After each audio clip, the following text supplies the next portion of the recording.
Hello students, ये अपना last topic है कार्डिनैलिटी। आफ्टर दैट अपना सिलेबस ख़त्म हो जाएगा। So let's do it now. What is the cardinality? Cardinality ਦਾ मतलब है कि अगर ਤੁਹਾਨੂੰ ਇੱਕ ਸੈੱਟ ਗਿਵਨ ਹੈ ਤਾਂ ਉਸ ਸੈੱਟ ਦੇ ਵਿੱਚ ਕਿੰਨੇ ਨੰਬਰ ਆਫ ਐਲੀਮੈਂट्स ਹੈ, that is the cardinality. Suppose ਤੁਹਾਡੇ पास क्या है 5 कलर्स ਦੀਆਂ बॉल्स ने। ਇੱਕ बॉल ਇੱਕ कलर ਦੀ है, मीनस red black okay yellow pink कुछ भी और कलर सपोज कर लो, ठीक है, ब्लू सपोज कर लो। तो इस तरह 5 बॉल्स ने तो उन्होंने सब दे डिफरेंट कलर्स ने। तो अगर मैं उसका सैट बनावा तो उस दे विच किन्ने ऑब्जेक्ट्स है 5, तो उसकी कार्डिनैलिटी कितनी हो जाएगी 5 हो जाएगी, ठीक है। So now see the cardinal numbers. What are cardinal numbers? Cardinal numbers are generalization of the natural numbers used to measure the cardinality, जिसनों साइज भी बोलते हैं। मीन्स उस सेट का साइज कितना होएगा ऑफ द सेट्स, ठीक है। So cardinality of a finite set is a natural number the number of elements in the set. Means set they which जिन्ने भी एलीमेंट्स होणगे उन्होंने काउंट करो, वो एक नैचुरल नंबर ही आएगा। वाई? बिकॉज अगर किसी ऑब्जेक्ट्स की नंबर ऑफ ऑब्जेक्ट्स की काउंटिंग करी जाती है तो आपां की बोलते एक पॉजिटिव इंटीजर रिप्रजेंट करते हैं, है ना, कि ये 10 ऑब्जेक्ट्स है या 15 ऑब्जेक्ट्स है या 12 ऑब्जेक्ट्स है, तो एक पॉजिटिव इंटीजर नाल उसनू डिफाइन किया जाता है। सो cardinality of a finite set is a natural number, the number of elements in the set। सो ये तो सीगा फाइनाइट सैट दी कार्डिनैलिटी दे बारे, ठीक है। अगर सैट फाइनाइट ना होए, इनफाइनाइट हो जाए तो क्या होएगा? The transfinite cardinal numbers describes the sizes of infinite sets, ठीक है। तो कुछ कार्डिनल नंबर सहजे होंगे ने, ठीक है, उन्होंने पर्टिकुलर एक नेम दिता गया है, ठीक है, that will describe the size of infinite set.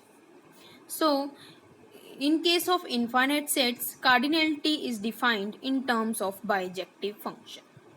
Actually cardinality infinite set ਦੇ ਲਈ डिफाइन ਕਰਨ ਦੇ ਲਈ ਆਪਾਂ ਨੂੰ ਇੱਕ ਬਾਈਜੈਕਟਿਵ ਫੰਕਸ਼ਨ ਦੀ ਲੋੜ ਪੈਂਦੀ ਹੈ। ਉਸ ਦੇ ਵਿੱਚ ਕੀ ਹੁੰਦਾ ਹੈ, ਆਪਾਂ ਇੱਕ ਮੈਪ डिफाइन ਕਰਦੇ ਹਾਂ ਐਂਡ ਉਹ ਫੰਕਸ਼ਨ ਬਾਈਜੈਕਟਿਵ ਹੋਣਾ ਚਾਹੀਦਾ ਹੈ। ਫਿਰ ਉਸ ਦੇ ਅਕੋਰਡਿੰਗ ਆਪਾਂ ਉਸ ਦੀ कार्डिनैलिटी निकालते हैं।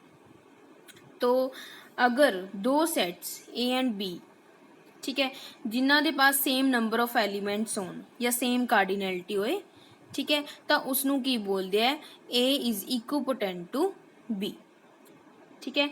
सो इसनों तुसी याद रखना है टर्म नू। इक्विपोटेंट का क्या मतलब है कि अगर दो सैट है थोड़े पास ए एंड बी एंड दोनों दी जो है कार्डिनैलिटी सेम है, सेम कार्डिनैलिटी, ठीक है, तो वो दोनों सैट्स नू की बोलते हैं इक्विपोटेंट, ठीक है।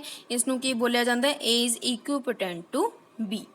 इस दे विच की होएगा, थोड़े पास एक फंक्शन एग्जिस्ट करेगा f from A to B जो कि बाइजेक्टिव होएगा, 1 भी होएगा तो ऑन 2 भी होएगा, ठीक है। जो भी बाइजेक्टिव फंक्शनस होंगे हैं उहदे विच हमेशा की हुंदा है, जिन्ने नंबर ऑफ एलीमेंट्स डोमेन च होंगे हैं सेम नंबर ऑफ एलीमेंट्स को डोमेन च होंगे हैं, ठीक है। क्योंकि तुहानूं पता है कि बाइजेक्टिव होने के लिए 1 ऑन 2 होने के लिए की होना चाहिए? सब तो पहली गल 1 होने के लिए तो तुहाडे कोल इदां सिंगल लाइन होनी चाहिए हर एक एलीमेंट के कोरसपोंडिंग, एंड ऑन 2 होने के लिए इधर जो एलीमेंट्स ने उहदे च कोई भी एलीमेंट छुटना नहीं चाहिए। तो जिन्ने भी एलीमेंट्स इधर होंगे उन्ने ही एलीमेंट्स इधर होने जरूरी है, ठीक है। किसी भी सैट दे विच ना डोमेन च ज़्यादा हो सकता है ना को डोमेन च ज़्यादा हो सकता है, ठीक है। अगर डोमेन च एक एलीमेंट भी ज़्यादा हो गया तो फिर अगर सपोज एक एलीमेंट ज़्यादा हो गया तो इस तरह थोनों ये वाली एरो ड्रॉ करनी पड़ेगी। कहने का मतलब कि अगर थोड़े पास इधर 3 एलीमेंट्स ने तो इधर 2 एलीमेंट्स ने, ठीक है, तो अगर एक ही ज़्यादा हो गया, अगर तुम इसनों 1 बना रहे हो, ठीक है, तो फंक्शन की डेफिनेशन के अकॉर्डिंग इस दी इमेज नू रिप्रजेंट करना बहुत जरूरी है।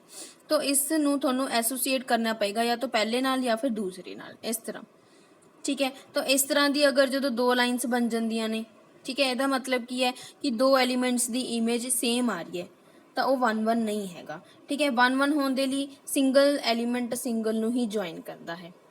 ठीक है, तो 1 1 ऑन टू फंक्शन होने के लिए हमेशा जो होंगी है इस तरह सिंगल सिंगल एरो जाती है। ठीक है, हर एक एलीमेंट की जो इमेज है वो डिफरेंट होंगी है। ठीक है, सो 1 1 ऑन टू जो भी फंक्शन होएगा उन्होंने दोनों सैट्स के विच नंबर ऑफ एलीमेंट्स बिल्कुल सेम होंगे, दोनों की कार्डिनैलिटी बिल्कुल सेम होएगी। ठीक है, तो ये थोड़ी डेफिनेशन है इक्विपोटेंट सैट्स की कि two sets are said to be equipotent if both of them have same cardinality, right? And if there exists a bijective function f from a to b. Now अगर set finite होए then अगर set finite है if a is empty, finite का मतलब या तो वो empty होएगा या फिर क्या होएगा a has same cardinality as the set this। J n का मतलब क्या है, ये एक सैट प्रॉपर एक पर्टिकुलर सैट देता 1 2 3 अप टू एन। इस सैट के किन्ने एलीमेंट्स है, एन एलीमेंट्स है। ठीक है, तो वो की कह रहे हैं एक होर कोई सैट है ए जिहदी कार्डिनैलिटी बिल्कुल सेम है जिन्नी इसकी कार्डिनैलिटी है। हुण जे एन की कार्डिनैलिटी तो दिखाई दे ही रही है कि एन है, तो यदा मतलब ए सैट की कार्डिनैलिटी कितनी है, एन है। ठीक है, for some positive integer n. Okay, तो फाइनाइट सैट का क्या मतलब होएगा, अगर किते थोड़े कोल फाइनाइट सैट लिखा जा रहा है कि वो सैट फाइनाइट है तो वह क्या मतलब होएगा, या तो वो सैट एम्पटी होएगा या फिर वो की होगा फाइनाइट नंबर ऑफ एलीमेंट्स होंगे। ठीक है, इनफाइनाइट नहीं होंगे, फाइनाइट नंबर ऑफ एलीमेंट्स मतलब कि आप काउंट कर सकते हैं, 10 हो सकते, 20 हो सकते, 50 हो सकते हैं, 100 हो सकते, 200 हो सकते हैं। मीनस नंबर वो कितना भी बड़ा हो सकता है। ठीक है, सो फाइनाइट सैट की डेफिनेशन के अकॉर्डिंग या तो वो सैट एम्पटी होगा या फिर उसकी कार्डिनैलिटी की होएगी same as the set G N, मतलब A which n number of elements होंगे। Okay, now a set is infinite if it is not finite, अगर वो फाइनाइट नहीं है ठीक है तो वो इनफाइनाइट सैट होगा। क्लीयर, ये सीगी थोड़ी डेफिनेशन फाइनाइट सैट दी ते इनफाइनाइट सैट दी। उपर डेफिनेशन थोड़ी इक्विपोटेंट सैट दी सी। ठीक है, हुण तुसी देखो कार्डिनल नंबर नू डिनोट किवें करदे आ। कार्डिनल नंबर दी जो डिनोशन है ये सब लिखा होया है, इन्हां नू सब नू तुसी प्रॉपर याद रखना है क्योंकि एग्जाम दे विच अगर कोई भी इहदे विचों नोटेशन आंदी है then you should know that this means cardinality of A. Okay, so इत्थे आपां किहड़ी यूज कर रहे हैं, this one, a symbol use करांगे। सो नाउ फर्स्ट पॉइंट है cardinality of empty set is 0। हुण देखो कार्डिनैलिटी एम्पटी सेट दी निकालनी है, एम्पटी सेट दे विच की हुंदा है, कुछ नहीं हुंदा, नथिंग, है ना।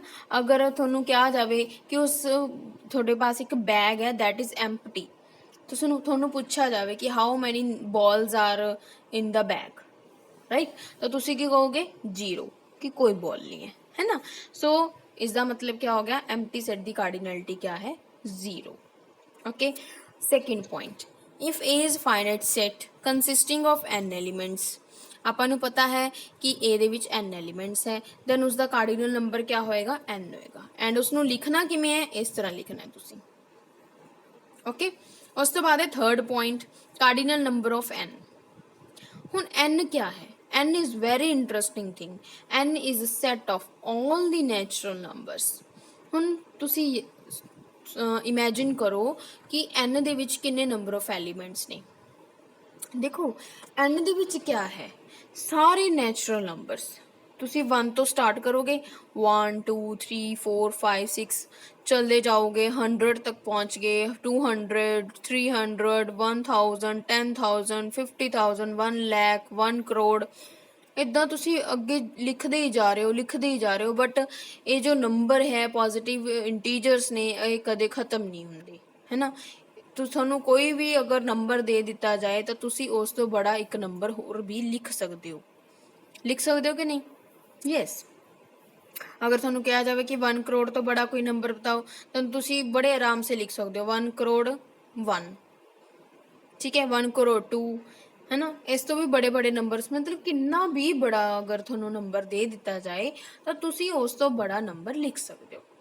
तो यदा मतलब क्या है कि ओदी तो काउंटिंग ही नहीं कर पा रहे आपां, ਇਸ ਦੀ n ਦੀ ਕਾਊਂਟਿੰਗ ਕਿਵੇਂ ਕਰਾਂਗੇ? ਸੋ ਇਸ ਦੇ ਵਿੱਚ ਕਿਆ ਹੈ, ਇਸ ਦੀ ਕਾਊਂਟਿੰਗ ਨੂੰ, ਇਸ ਦੇ ਕਾਰਡੀਨਲ ਨੰਬਰ ਨੂੰ ਕਿਆ ਡਿਨੋਟ ਕੀਤਾ ਜਾਂਦਾ ਹੈ? Aleph naught. ठीक है, एक पर्टिकुलर सिंबल है। ठीक है, this symbol was introduced by George Cantor, right. So इसनू बोलते हैं aleph naught, right. So now example देखो। फर्स्ट एग्जाम्पल है cardinal number of the set this. हम तुसी इस काउंट कर लो किन्ने नंबर है। ठीक है, 1 2 3 4 5, तो टोटल 5 है, तो उसकी कार्डिनलिटी कितनी होगी? 5 होगी। ਹੁਣ ਤੁਹਾਨੂੰ ਪੁੱਛ ਰਿਹਾ ਕਿ ਇਸ ਦੀ ਕਾਰਡੀਨੈਲਿਟੀ ਨਿਕਾਲੋ। ਹੁਣ ਸੈੱਟ ਕਿਆ ਹੈ? x belongs to n such that x square is equal to 7। ਹੁਣ ਤੁਸੀਂ ਦੇਖੋ ਕਿ ਕੋਈ natural number x belongs to n ਲਿਖਿਆ, मतलब वो पॉजिटिव इंटीजर होएगा, ਨੈਚੁਰਲ ਨੰਬਰ ਹੋਏਗਾ। क्या कोई भी ਨੈਚੁਰਲ ਨੰਬਰ ਦਾ ਅਗਰ ਸਕੁਅਰ ਕਰੀਏ ਕਿ ਉਹ 7 ਆਉਂਦਾ? ਤੁਸੀਂ ਇਦਾਂ ਕਰੋ, ਲਿਸਟ ਬਣਾਓ। 1 ਦਾ ਸਕੁਅਰ 1, 2 ਦਾ ਸਕੁਅਰ 4, 3 ਦਾ ਸਕੁਅਰ 9, 4 ਤੋਂ ਬਾਅਦ ਤਾਂ ਡਾਇਰੈਕਟ 9 ਆ ਗਿਆ, 7 ਤੋਂ है ना 4 to 9 ਦੇ ਵਿੱਚ ਹੀ ਆਣਾ ਸੀ, ਬਟ ਨਹੀਂ ਆਇਆ। ਠੀਕ ਹੈ, ਇਸ ਦਾ ਮਤਲਬ ਕੋਈ ਵੀ ਪੋਜ਼ਿਟਿਵ ਇੰਟੀਜਰ ਨਹੀਂ ਹੈ ਜਿਸ ਦਾ ਸਕੁਅਰ ਕਰਨ ਤੋਂ ਬਾਅਦ 7 ਆਏ। ਸੋ ਇਸ ਦਾ ਮਤਲਬ ਇਸ 'ਚ ਤਾਂ ਕੋਈ ਨੰਬਰ ਹੀ ਨਹੀਂ ਆਏਗਾ, ਇਸ ਸੈੱਟ 'ਚ ਤਾਂ ਕੋਈ ਐਲੀਮੈਂਟ ਹੀ ਨਹੀਂ ਲਿਖ ਸਕਦੇ ਆਪਾਂ। ਇਸ ਦਾ ਮਤਲਬ ਇਸ ਦੀ ਕਾਰਡੀਨੈਲਿਟੀ ਕਿਆ ਹੈ? 0 ਹੈ। ठीक है, since there is no positive integer whose square is 7, so A is an empty set. Okay, ਉਸ ਤੋਂ ਬਾਅਦ ਕਾਰਡੀਨਲ number of the set third. ਇਹਦੇ ਵਿੱਚ ਦੇਖੋ, ਹੁਣ ਮੈਂ ਤੁਹਾਨੂੰ ਉੱਪਰ ਦੱਸਿਆ ਸੀਗਾ ਕਿ ਇਨਫਾਈਨਾਈਟ ਸੈੱਟ ਦੀ ਜੋ ਕਾਰਡੀਨੈਲਿਟੀ ਹੈ ਉਹ ਕਿਸ ਤਰ੍ਹਾਂ ਚੈੱਕ ਕਰਦੇ ਆ? ਬਾਈਜੈਕਟਿਵ ਮੈਪ ਤੋਂ, ਇੱਕ ਫੰਕਸ਼ਨ ਤੋਂ, ਹੈ ਨਾ। ਤਾਂ ਇਸ ਦੇ ਲਈ ਆਪਾਂ ਨੂੰ ਕੀ ਕਰਨਾ ਪਏਗਾ? ਇੱਕ ਫੰਕਸ਼ਨ ਡਿਫਾਈਨ ਕਰਨਾ ਪਏਗਾ। ठीक है, ਹੁਣ ਇਨਫਾਈਨਾਈਟ ਸੈੱਟ ਜੋ ਹੈ ਤੁਹਾਡਾ n ਨੈਚੁਰਲ ਨੰਬਰ ਵਾਲਾ, ਇਹਦੀ ਆਪਾਂ ਨੂੰ ਕਾਰਡੀਨੈਲਿਟੀ ਗਿਵਨ ਹੈ ਐਲਫ ਨੋਟ। ਇਸ ਕਰਕੇ ਆਪਾਂ ਇਸ n ਦੀ ਹੈਲਪ ਦੇ ਨਾਲ e ਦੀ ਕਾਰਡੀਨੈਲਿਟੀ ਚੈੱਕ ਕਰਾਂਗੇ। ਓਕੇ, ਨਾਓ ਫੰਕਸ਼ਨ ਡਿਫਾਈਨਡ ਹੈ n to e, fn is equal to 2n। ਠੀਕ ਹੈ, ਇਸ ਡੈਫੀਨੇਸ਼ਨ ਦੇ ਅਕੋਰਡਿੰਗ ਤੁਸੀਂ ਇਸ ਨੂੰ 1 1 ਤੇ on to ਪ੍ਰੂਵ ਕਰ ਲਿਓ। 1 1 on to ਪ੍ਰੂਵ ਕਰਨਾ ਬਹੁਤ ਈਜ਼ੀ ਹੈ। ठीक है, बड़े आराम से प्रूव हो जाएगा। 1 1 on to फंक्शन हो गया है, ये बाइजेक्टिव फंक्शन है। जो भी बाइजेक्टिव फंक्शन मिल गया थानू, ਇਹਦਾ मतलब की है? मैं थानू दस्या सी ना, अगर कोई फंक्शन बाइजेक्टिव है तो उसकी डोमेन च जिन्ने एलीमेंट्स हैं उन्ने ही एलीमेंट्स ਉਹਦੀ कोडोमेन च होंगे। तो ਆਪਾਂ ਕੀ ਕਹਿ ਰਹੇ ਹਾਂ कि n इज इक्विपोटेंट टू e। देखो इक्विपोटेंट सैट्स की डेफिनेशन ऊपर लिखी सी ना ਆਪਾਂ ਨੇ, ਇਹਦੇ ਵਿੱਚ ਆਪਾਂ ਇਹੀ ਲਿਖਿਆ ਹੋਇਆ ਹੈ ਕਿ ਅਗਰ ਬਾਈਜੈਕਟਿਵ ਫੰਕਸ਼ਨ ਹੈ ਉਹਨਾਂ ਦੋਨੋਂ ਸੈਟਸ ਦੇ ਵਿੱਚ ਆਪਾਂ ਇੱਕ ਫੰਕਸ਼ਨ ਡਿਫਾਈਨ ਕਰ ਸਕਦੇ ਹਾਂ ਜੋ ਕਿ ਬਾਈਜੈਕਟਿਵ ਹੋਵੇ, ਦੈਨ ਉਹ ਇਕੁਇਪੋਟੈਂਟ ਹੁੰਦਾ ਹੈ ਤੇ ਉਹਨਾਂ ਦੇ ਵਿੱਚ ਕਾਰਡੀਨੈਲਿਟੀ ਕੀ ਹੁੰਦੀ ਹੈ? ਸੇਮ ਹੁੰਦੀ ਹੈ। ਠੀਕ ਹੈ, ਤਾਂ ਇਸ ਕਰਕੇ ਹੁਣ ਆਪਾਂ e to n to e ਇੱਕ ਫੰਕਸ਼ਨ ਡਿਫਾਈਨ ਕੀਤਾ ਜੋ ਕਿ ਇੱਕ ਬਾਈਜੈਕਟਿਵ ਫੰਕਸ਼ਨ ਸੀ, ਇਸ ਕਰਕੇ ਇਹ ਇਕੁਇਪੋਟੈਂਟ ਹੈ ਐਂਡ ਇਹਨਾਂ ਦੋਨਾਂ ਦੀ ਕਾਰਡੀਨੈਲਿਟੀ ਸੇਮ ਹੋਊਗੀ। ਐਂਡ n ਦੀ ਕਾਰਡੀਨੈਲਿਟੀ ਆਪਾਂ ਉੱਪਰ ਲਿਖ ਚੁੱਕੇ ਹਾਂ, ਐਲਫ ਨੋਟ। ठीक है, इसका मतलब ई की कार्डिनैलिटी भी क्या होएगी? एल्फ नोट ही होएगी। क्लीयर? सो ये सीगियां थोड़ी कार्डिनैलिटीज़ दी विच जो कंसैप्ट आ रहा है। हुण मैं तुहानूं एक होर एग्जाम्पल दे नाल इसनूं इलैबोरेट करके दस दियां। कार्डिनैलिटी अगर सेम हुंदी है तो आपां उसनूं किवें लिखांगे? Like this. ठीक है, इसदा मतलब क्या होगा कि उत्थे एक बाइजैक्टिव फंक्शन पक्का एग्जिस्ट करेगा ही करेगा। अगर कोई बाइजेक्टिव फंक्शन एग्जिस्ट नहीं करेगा, इसका मतलब उन्होंने दोनों की कार्डिनैलिटी सेम नहीं है। These sets have unequal cardinalities, same नहीं होएगी। ठीक है, सो इस दे विच हुण आपां एक एग्जाम्पल देन जा रहे हैं। सीधा एग्जाम्पल, इस दे विच एक सैट है 1 2 3 4, जिवें आ सैट ले लिया, एक सैट आ ले लिया। ठीक है, इस तरह ये विच मैपिंग डिफाइन करती। ठीक है, 1 ਨੂੰ ਐਸੋਸੀਏਟ ਕਰਤਾ ਇਹਦੇ ਨਾਲ, 2 ਨੂੰ ਹਾਰਟ ਨਾਲ ਕਰਤਾ, 3 ਨੂੰ ਡਾਇਮੰਡ ਨਾਲ ਕਰਤਾ, 4 ਨੂੰ ਇਹਦੇ ਨਾਲ ਕਰਤਾ। ठीक है, इस तरह 1 1 फंक्शन भी दिखाई दे रहा है, ऑन टू भी दिखाई दे रहा है ना कि 1 1 भी है, ऑन टू भी है ना। तो इसका मतलब इन्होंने दोनों की कार्डिनैलिटी क्या होएगी? सेम होएगी, है ना। या तुसी उल्टा कर कह सकते हो कि अगर इन्होंने दोनों की कार्डिनैलिटी सेम है तो तुसी बाइजेक्टिव फंक्शन बना सकते हो। समझ आ गई? सो सेम कार्डिनैलिटी होना तो बाइजेक्टिव फंक्शन होना, यह दोनों इफ एंड ओनली इफ है। अगर कार्डिनैलिटी सेम होएगी तो बाइजेक्टिव फंक्शन एग्जिस्ट करेगा, एंड कन्वर्सली अगर बाइजेक्टिव फंक्शन एग्जिस्ट कर रहा है तो कार्डिनैलिटी सेम होएगी. Now see, consider the following. This definition does not involve the number of elements in the set. It works equally well for finite and infinite sets. Any bijection between the sets is sufficient. Okay.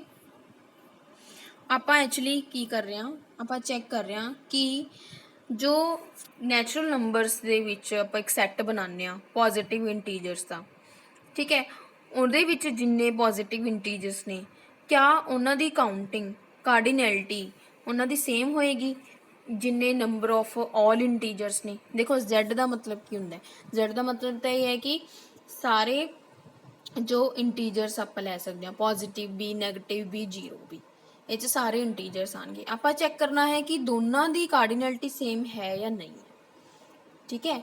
ਤਾਂ ਇਸ ਦੇ ਲਈ ਆਪਾਂ ਹੁਣ ਕੀ ਕਰਨ ਜਾ ਰਹੇ ਹਾਂ, ਆਪਾਂ ਇਸ ਦੇ ਵਿੱਚ ਇੱਕ ਮੈਪ ਡਿਫਾਈਨ ਕਰਾਂਗੇ, ठीक है.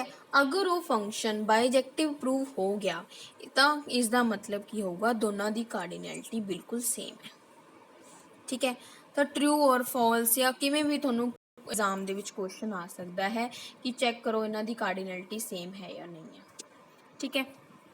तो देखने च थोनों ये लगेगा कि जो z है ਉਹਦੇ ਵਿੱਚ ਤਾਂ ਨੈਗੇਟਿਵ ਇੰਟੀਜਰਸ ਵੀ ਆ ਰਹੇ ਨੇ, ਬਟ ਜੋ n ਹੈ ਉਸ 'ਚ ਸਿਰਫ ਪੋਜ਼ਿਟਿਵ ਇੰਟੀਜਰਸ ਆ ਰਹੇ ਨੇ. ਇਸ ਕਰਕੇ ਤੁਹਾਨੂੰ ਇਹ ਲੱਗੇਗਾ ਕਿ ਜੋ z ਹੈ ਉਹ n ਤੋਂ ਬੜਾ ਹੈ, ਬਟ ਐਕਚੁਅਲੀ ਇਹ ਨਹੀਂ ਹੁੰਦਾ. ਨਾਓ C Y. The set z contains all the numbers in n as well as numbers not in n. So maybe z is larger than n. हो सकता है ना, ਆਪਾਂ सोच रहे हैं just. On the other hand, both sets are infinite. दोनों ही infinite ने, ठीक है. So maybe z is the same size as n. हो सकता है कि same size होए. So ये just ਆਪਾਂ सोच रहे हैं. This is just the sort of ambiguity we want to avoid. So we appeal to the definition of same cardinality. सो हुण आपां मैथेमैटिकली अप्रोच करना है कि आपां चैक करना है कि उन्हां च बाइजेक्टिव फंक्शन है या नहीं है, ठीक है. सो नाउ इस दे लई आपां फर्स्ट अटैम्प्ट कीती. फर्स्ट अटैम्प्ट दे विच आपां सोचा कि इस तरह उन्हां दे विच एक मैपिंग डिफाइन कीती जाए. Like a first attempt at constructing a bijection between n and z might consist of pairing n with the positive integers. मतलब कि 1 ਨੂੰ 1 ਨਾਲ ਐਸੋਸੀਏਟ ਕਰਤਾ, 2 ਨੂੰ 2 ਨਾਲ, 3 ਨੂੰ 3 ਨਾਲ, and so on. This starts well. बहुत अच्छा लग गया इन्हू, स्टार्ट तो हो गया, बट उस तो बाद क्या? But soon we realize that we will never able to start listing the negative integers or zero. But इस दे अकॉर्डिंग अपने पास नैगेटिव इंटीजर्स नहीं आ रही, क्योंकि बाइजेक्टिव मैप दे ਲਈ है ना, ਇਹਦੇ ਵਿੱਚ अगर कोई नैगेटिव इंटीजर मैं सपोज करा तो उसकी प्री इमेज n च एग्जिस्ट करनी चाहिए है. बट मेरी डेफिनेशन इस डिफाइनिंग दे अकॉर्डिंग मैनू मिल ही नहीं रही उसकी कोई प्री इमेज. सो मैनू कुछ होर सोचना पएगा. सो नाउ सी, हुण एक होर अप्रोच सोची है. An approach that does work is to list z in order of magnitude. So इस दे विच आपां नेगेटिव इंटीजर्स भी लेके आए. किमें लेके आए? सिंपली पहला 0 रखो, फिर -1 1, -2 2, -3 3, ऊपर सिंपली 1 2 3 4 5 6 है, इदां ही चलता जाएगा, नीचे इदां लिख दी जाओ, कोई फर्क नहीं पेगा. सो इस तरह आपां डिफाइन करता. इस डिफाइनिंग तो हुण अपना ये जो डाउट सीगा कि नैगेटिव इंटीजर्स की प्री इमेज नहीं आ रही, वो डाउट अपना क्लीयर हो गया. आपां चेंज करता डेफिनेशन, आपां नैगेटिव इंटीजर्स भी इंक्लूड कर ली, ठीक है. सो नाउ सो ਇਹਦੇ ਵਿੱਚ क्या है, इन जनरल इसनू फंक्शन ਨੂੰ बनाया गया है. किमें बनाया गया है? ਹੁਣ ਤੁਸੀਂ देख सकते हो कि ये जो फंक्शन बनाया है ये वाला, ये फंक्शन बाइजेक्टिव है क्योंकि हर एक दी इमेज डिफरेंट आ रही है. तुसी देख सकते हो हर एक एलीमेंट दी डिफरेंट इमेज है, हर एक दी, ठीक है। दूसरा ऑन टू करने ਲਈ ਕੀ ਹੁੰਦਾ ਹੈ ਕਿ ਹਰ ਇੱਕ ਐਲੀਮੈਂਟ ਦੀ ਪ੍ਰੀ ਇਮੇਜ ਹੋਣਾ ਜ਼ਰੂਰੀ ਹੈ। Z ਦੇ ਵਿੱਚ ਕੋਈ ਵੀ ਐਲੀਮੈਂਟ ਤੁਸੀਂ ਚੂਜ਼ ਕਰੋਗੇ ਤਾਂ ਤੁਹਾਨੂੰ ਉਸਦੀ ਪ੍ਰੀ ਇਮੇਜ ਡੈਫੀਨੇਟਲੀ ਮਿਲੇਗੀ ਹੀ ਮਿਲੇਗੀ, ਹੈ ਨਾ। ਸੋ ਨਾਓ ਇਸ ਨੂੰ ਜਨਰਲਾਈਜ਼ ਕੀਤਾ ਗਿਆ ਕਿ when x is odd then it is x minus 1/2। ਜਦੋਂ x ਔਡ ਸੀਗਾ ਨਾਓ ਸੀ 3 5 7 ਇਹ ਸਭ ਔਡ ਇੰਟੀਜਰਸ ਨੇ। ਇਸ ਦੇ ਲਈ ਆਪਾਂ ਚੈੱਕ ਕਰ ਰਹੇ ਹਾਂ तो 3 माइनस 1/2 ਤਾਂ ਕਿੰਨਾ ਆ ਗਿਆ 1 ਆ ਗਿਆ ਯੈਸ 1 ਹੈ। 5 ਤੇ ਆ ਜਾਓ 5 ਮਾਈਨਸ 1/2 4/2 ਦੈਟ ਇਜ਼ 2 ਯੈਸ 2 ਆ ਗਿਆ। 7 ਮਾਈਨਸ 1/2 6/2 ਦੈਟ ਇਜ਼ 3 ਯੈਸ 3 ਆ ਗਿਆ। तो ਇਹਦਾ ਮਤਲਬ ਠੀਕ ਹੈ ਔਡ ਇੰਟੀਜਰਸ ਲਈ ਆਪਾਂ ਇਸ ਤਰ੍ਹਾਂ ਡਿਫਾਈਨ ਕਰ ਰਹੇ ਹਾਂ। ਫਿਰ ਉਸ ਤੋਂ ਬਾਅਦ ਈਵਨ ਇੰਟੀਜਰ 'ਚ ਕਿਆ ਹੈ -x/2। तो ਇਹਦੇ ਵਿੱਚ ਦੇਖੋ -x/2 आ रहा है ना, -4/2 इज इक्वल टू -2, ठीक है। -6/2 is equal to -3, -8/2 is equal to -4। इस तरह ਆਪਾਂ ਨੂੰ ਪਤਾ ਚੱਲ ਗਿਆ ਕਿ ਆਪਾਂ ਫੰਕਸ਼ਨ ਨੂੰ ਇਸ ਤਰ੍ਹਾਂ ਡਿਫਾਈਨ ਕਰ ਸਕਦੇ ਹਾਂ, ਠੀਕ ਹੈ। ਤੇ ਜਾਂ ਤੁਸੀਂ ਇਸ ਤਰ੍ਹਾਂ ਵੀ ਲਿਖ ਸਕਦੇ ਹੋ ਬਟ ਇਹ ਤੁਹਾਡੇ ਲਈ ਜ਼ਿਆਦਾ ਈਜ਼ੀ ਰਹੇਗਾ। तो इत्थों पता चल गया कि ये फंक्शन दी डिफाइनिंग है, ठीक है। तो यह बाइजेक्टिव मैप भी है। बाइजेक्शन दे लिए सिंपली तुसी यही देखना है कि हर एक एलीमेंट दी इमेज डिफरेंट आ रही है मीनस 1 1 है एंड Z दे हर एक एलीमेंट दी प्री इमेज एग्जिस्ट कर रही है मीनस वो ऑन टू भी है। सो इसका मतलब की हो गया इस तो बाइजेक्टिव मैप हो गया, है ना। इसका मतलब कितना इंटरस्टिंग फैक्ट मिल गया अपन ਉਹਨਾਂ ਦੀ ਬਾਈਜੈਕਸ਼ਨ ਹੋਣ ਦੇ ਨਾਲ ਕਿਆ ਹੋ ਗਿਆ ਇਹ ਦੋਨੋਂ ਇਕੁਅਲ ਹੋ ਗਏ। ਇਹ ਪੁੱਛ ਰਹੇ ਸੀ ਕਿ ਇਹਨਾਂ ਦੋਨਾਂ ਦੀ ਕਾਰਡੀਨੈਲਿਟੀ ਸੇਮ ਹੈ ਜਾਂ ਨਹੀਂ ਤਾਂ ਪ੍ਰੂਵ ਹੋ ਗਿਆ। ਇਹਨਾਂ ਦੋਨਾਂ 'ਚ ਬਾਈਜੈਕਸ਼ਨ ਮੈਪ ਇਸਟੈਬਲਿਸ਼ ਕਰਤਾ ਆਪਾਂ ਨੇ। That means by definition of same cardinality means N and Z have same cardinality। तो इसका आंसर क्या आएगा yes, both have same cardinality। So this is very interesting fact। there are same number of natural numbers as there are integers। जिन्ने दुनिया च natural numbers exist करते हैं उन्ने ही integers सारी exist करती है। So we can write this, okay। सो इस तरह ही तुसी चेक कर सकते हो does n is equal to q और not. q means rational numbers. So for the sake of simplicity we will illustrate this for the positive rationals, just for the simplicity, ठीक है। सो इस दे लिए भी एक बाइजेक्शन मैप डिफाइन करना पड़ेगा। सो ऊपर आप नैचुरल नंबर्स वाले सैट लिखते ए एन है, आ नीचे क्यू सारे रैशनल नंबर्स लिखते। कोई भी नैचुरल नंबर मतलब लिस्ट बनाने के लिए इन्हें की करया है इत्थे ऊपर 1 लिखता 1/1 1/2 1/3 एंड सो ऑन चलता जाएगा। इत्थे 2 लिखता 2/1 2/3 2/5 एंड सो ऑन चलता जाएगा, ठीक है। इत्थे वैसे 2/4 आई थिंक मिसिंग है। अच्छा इन्होंने इंटीजर्स नू मिस किया है, चलो कोई नहीं। सो पॉसीबल जिन्ने भी सीगे इसने रैशनल्स वो सारे लिखते, ठीक है। तो हुन बाइजेक्टिव मैप बनाना। Now how shall we construct a bijection between n and q plus. We can't just list q plus row by row since we will never finish with the first row. हुन ये रो कदे खत्म नहीं होएगी, है ना। ये रो तो कदे खत्म नहीं होएगी, नेवर नेवर नेवर एवर। ये चलती जाएगी, है ना। इधरों चलता जाएगा हर एक रो कॉन्टिन्यूसली चलती जाएगी तो ख़त्म ही नहीं होएगी कभी भी। Now instead we list in ever increasing backward L shaped regions each of which has finite length. तो आप एक एल शेप्ड रीजन देखांगे। नाउ सी देखो जी मैं आ देख लिया रेड वाला जो है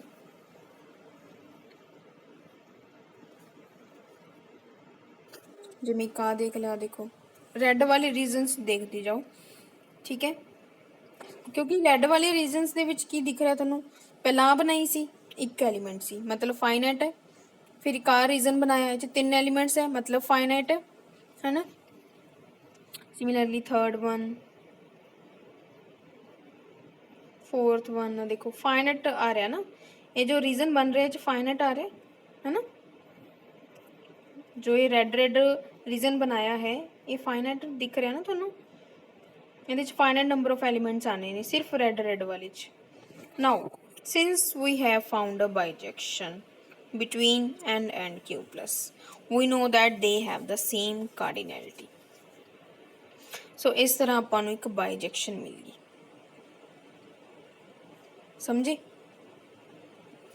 ਇਹਨਾਂ ਨੇ ਕੀ ਕੀਤਾ ਹੈ ਬਾਈਜੈਕਸ਼ਨ ਕ੍ਰੀਏਟ ਕਰਨ ਦੇ ਨਾ ਬਹੁਤ ਸਾਰੇ ਤਰੀਕੇ ਹੁੰਦੇ ਆ ਇਹਨਾਂ ਨੇ ਆਪਣੇ ਆਪਣੇ ਤਰੀਕੇ ਦੇ ਨਾਲ ਕੀ ਕਰਿਆ ਜੋ ਰੈੱਡ ਵਾਲੇ ਰੀਜਨਸ ਨੇ ਹੈਨਾ ਉਹਦੇ ਅਕੋਰਡਿੰਗ ਮੈਪਿੰਗ ਕਰੀ ਹੈ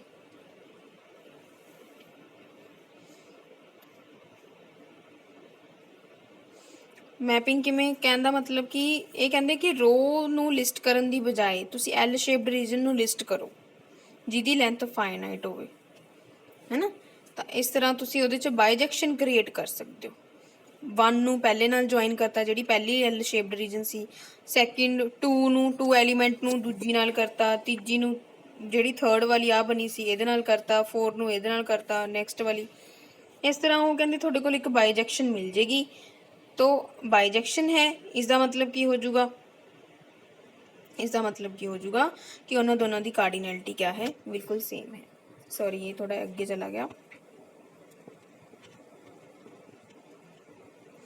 सो यू कैन सी